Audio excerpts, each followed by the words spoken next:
And this is the confidence we have towards him, that if we ask according to his desirous will, he hears us. And if we know that he hears us, that which we should ask, we know we have the request which we asked from him. 1 John 5:14 and 15. Since we are instructed to ask, why does it seem that our requests go unanswered? James explains that the reason is our motives. We ask in a wrong manner, seeking to fulfill our own pleasures rather than aligning with God's desirous will. James 4 verse 3.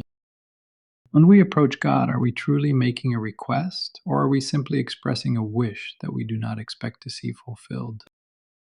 In our request, are we submitting requests that aligned with his desirous will, or are we unintentionally issuing commands? These distinctions are important for understanding our posture before God. Our request should reflect the humility of a lesser asking a greater, never seeking to command. Yet modern Christian practice often turns requests into commands, such as, God heal this person, or God turn our nation to you, even when they do not expect their request to be fulfilled. Instead of submitting to God's will, they use prayer to express personal desires without regard for his intentions in the situation.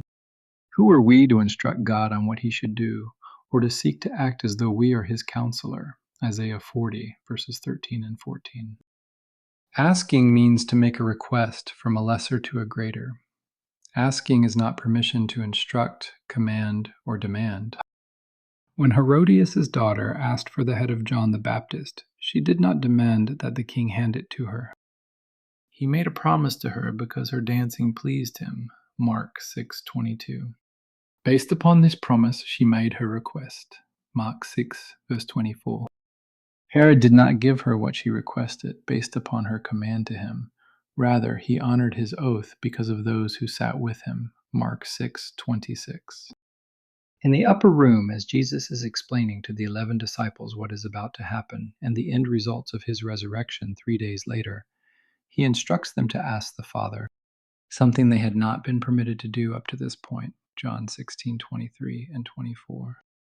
In 1 John, the apostle reiterates this command.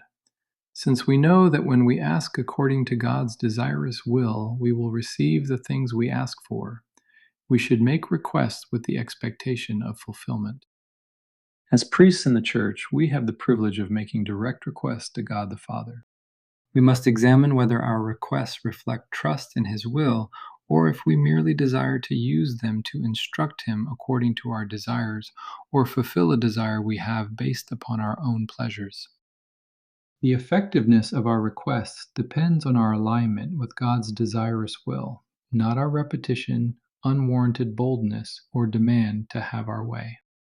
When we learn to ask in a proper manner, we receive the things we ask for, enabling us to fulfill God's desirous will in our lives.